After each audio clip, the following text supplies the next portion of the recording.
এইবাৰ দ্বাৰকাপুৰী নিশ্চয় কিবা ডাঙৰ অমঙ্গল হব।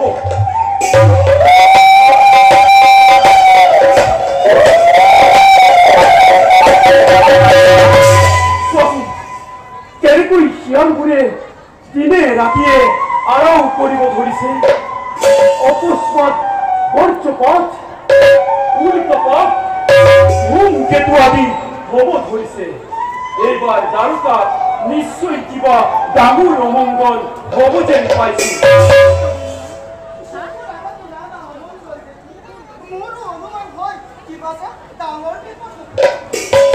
অমঙ্গল ৰামকৃষ্ণৰ বাসস্থান তাত আকৌ কিহৰ অমঙ্গল?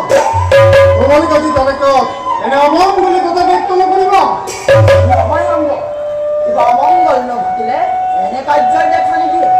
চোৱাচোন আজি 7 দিন বৰষুণ, বজ্ৰপাত, উল্কাপাত আদি নানা অমঙ্গল হব ধৰিছে। এইবিলাকেতো অমঙ্গলহে সূচনা কৰে।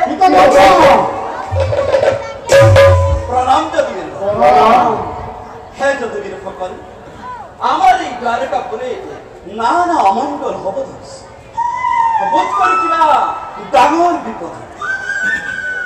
সেয়েহে কালিলৈ প্ৰভাততে তিৰোতাৰ মাজে সকলো পুৰুষ একত্ৰিত হৈ হোম তীৰ্থ নদীৰ তীৰতে প্ৰভাত যাত্ৰা কৰিবৰ বাবে প্ৰভু ৰামকৃষ্ণই কৰিছে নিমন্ত্ৰণ। নদীত স্নান কৰি বামপৰত দান দক্ষিণা দিলে বিপদ খণ্ডিব। ইয়াত তোমালোকৰ মতামত? তেনে কৰিলে আমাৰ বিপদ খণ্ডিব পাৰে। ঠিকেই কৈছা সাত্যকী। যোৱা দাৰুক পিতাক কবাকৈ আমি সকলো যদুবীৰগণ কালিলৈ পুৱা প্ৰভাত যাত্ৰাৰ বাবে ওলাই আহিম। ভাল যদুবীৰ সকল, মই এতিয়া আহিলো।